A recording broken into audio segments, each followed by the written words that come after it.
Mukunda jewellery మొట్టమొదటి factory outlet హనుమకొండలోనే అతిపెద్ద jewellery mart December 14న గొప్ప ప్రారంభం. నమస్తే రమ్మగారు. నమస్తే జయ. రమ్మగారు, మనకి ఆంజనేయ స్వామి అనగానే సింధూరం గుర్తొస్తుంది. ఓన్లీ ఆయనకే ప్రత్యేకం. మనం ఆ కలర్ ఇంకెక్కడా చూడం. ఆంజనేయ స్వామికి సింధూరానికి ఉన్న సంబంధం ఏంటండి? కరెక్ట్గా నాకు మీ శారీ కలర్ ఇంచుమించుగా అదే అనిపిస్తుంది. సింధూరపు రంగు. ఈ గండ సింధూరాన్ని స్వామికి, ఆంజనేయ స్వామికి సమర్పిస్తారు. చాలా ప్రత్యేకమైన సేవ. ఆయన దేవాలయాల్లో అది ఇస్తారు, అది పెట్టుకుంటాం, అది వదలదు. అవును, దేవాలయంలో ఓ పక్కన అద్దం పెడతారు, అద్దం దగ్గర అంతా అవే మరకలు కనపడుతుంటాయి, వేలు నుంచి వదిలిపెట్టదు. నువ్వుల నూనెతో రంగరిస్తారు. దీనికి పురాతన కాలం అంటే మనకు తెలిసి మన తాతల నాటి నుంచి కూడా ఆంజనేయ స్వామికి సింధూరానికి ఏమైనా సంబంధం ఉంది. ముందు కాలంలో ఏం చేసేవారో తెలియజేయ. అసలు ద్వాపర యుగంలో ఆంజనేయ స్వామికి ఏదైనా పూజ చేశారు అనే పాయింట్లు కూడా మనం వినాం. మహాభారతమే కదా మనకి ద్వాపర యుగంలో ప్రమాణం. మహాభారతంలో కానీ భాగవతంలో కానీ ఆంజనేయ స్వామిని పూజించిన ప్రస్తావన రాదు. ఒకసారి ఎక్కడొస్తుంది? సౌగంధికాపహరణం కోసం వెళ్తాడు భీముడు. అప్పుడు ఆయనకి ఆ గంధమాదన పర్వతం మీద ఈ ఆంజనేయ స్వామి కనిపిస్తారు. అప్పుడు వీళ్ళిద్దరూ ప్రార్థిస్తే అప్పుడు భీముడి ప్రార్థనను అనుసరించి వచ్చి మీ రథం మీద కేతనంగా ఉంటాను అని చెప్పాడు. అర్జునుడి రథానికి జెండాగా ఉన్నాడు.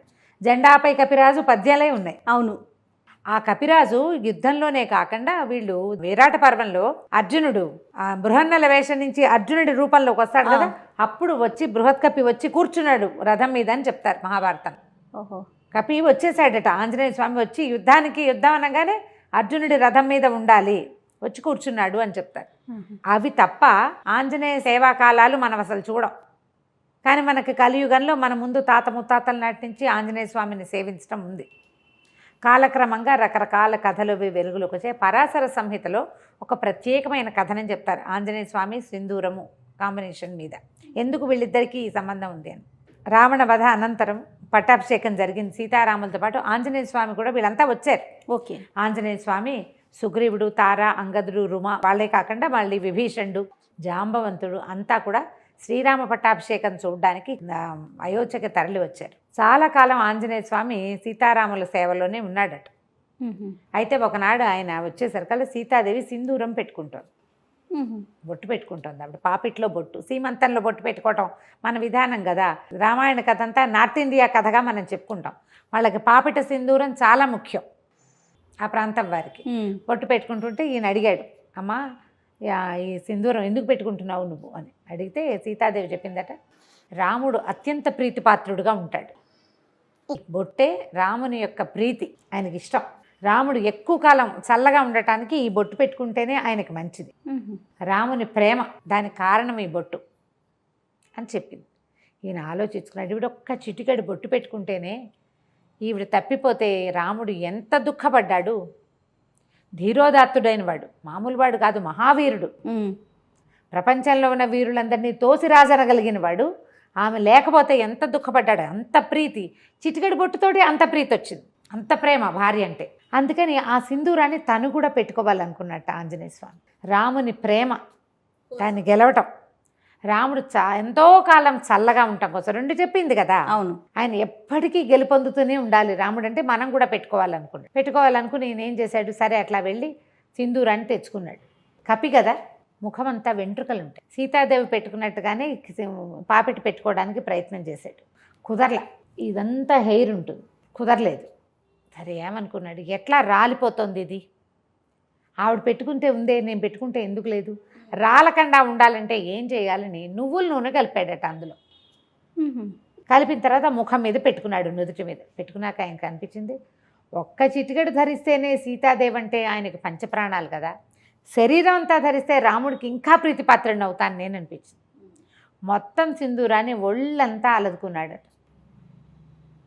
ఆ స్వరూపంతో రాముడికి కనపడడానికి సభాస్థలికి వెళ్ళాడు. వెళ్ళేసరికల్లా అందరూ నవ్వారు చూస్తే. వాళ్ళంతా సభలో ఎంతమంది ఉన్నారు, అయోధ్యాపుర వాసులంతా ఉంటారు, ఇంకా సామంతులు వాళ్ళు వీళ్ళు చాలామంది ఉన్నారు. ఈయన సంబంధించిన వాళ్ళు కూడా, ఆంజనేయుడికి సంబంధించిన జనం కూడా చాలామంది ఉన్నారు. ఏమిటి వేషం హనుమ అని రాముల వారు అడిగితే అప్పుడు ఏం చెప్పాడంటే, చిటికెడు సింధూరం సీతాదేవి ధరిస్తేనే ఆమె నీకు అత్యంత ప్రీతిపాత్రాలైంది కదా, అందుకని నీ ప్రీతిని పొందడానికి నేను సింధూరం పట్టించుకున్నాను స్వామి అని చెప్పాడు. ఆ మాటకి చాలా సంతోషించాడట శ్రీరాముడు. ఎవరైతే ఆంజనేయుడికి సింధూరం పెడతాడో వాడు నాకు అత్యంత ప్రీతిపాత్రుడు. ఏ ఇంట్లో ఆంజనేయుడికి సింధూరాన్ని ఇస్తారో వాళ్ళ ఇంట్లో నేను ఉంటాను. రాముడు మనతోటి ఉంటే ఏమిటి తక్కువేమి మనకు, రాముడు ఒక్కడుండు వరకు అన్నారు త్యాగరాజు. ఆయన ఉంటే ఏమీ తక్కువ లేదు, అన్నీ ఉన్నట్టే, సర్వం ఉన్నట్టే. భగవంతుడు మనతోటి ఉండటం. దాంతో అప్పటి నుంచి ఆంజనేయ స్వామికి సింధూరం ఇవ్వటం ఒక పద్ధతిగా మారింది. ఆయనకి సింధూరం ఎక్కించడం అనేది ఒక సేవ ఉంటుంది. మంగళవారాలు కొన్ని దేవాలయాల్లో స్వామికి సింధూరం మొత్తం పట్టిస్తారు. ఏవైనా ఆర్థిక సమస్యల్లో ఉన్నవాళ్ళు, ఒక తెలియని కారణాలతోటి ఇబ్బంది పడతారు. అంతా వ్యాపారం నడుస్తుంటుంది, ఏవో ఇబ్బందులు వస్తాయి, పిల్లలు పెళ్ళిళ్ళు కుదురుతాయి, ఏవో ప్రాబ్లమ్స్ వస్తాయి, అన్నీ బాగానే ఉంటుంది, ఏమిటో ఇబ్బంది, తెలియని కారణాలు ఉంటాయి వాటికి. అవి తీరటానికి సింధూరం ఎక్కించాలంటారు. అవి ఎక్కించడానికి ఏం చేస్తారంటే ఒట్టిగా పొడి సింధూరం కాకుండా దాంట్లో నువ్వుల నూనె కలుపుతారు. నూనె కలిపిన సింధూరం ఇంకా వదిలిపెట్టదు, అందుకే అది జిగురు. అవునవును, జిగురుగా ఉంటుంది కదా.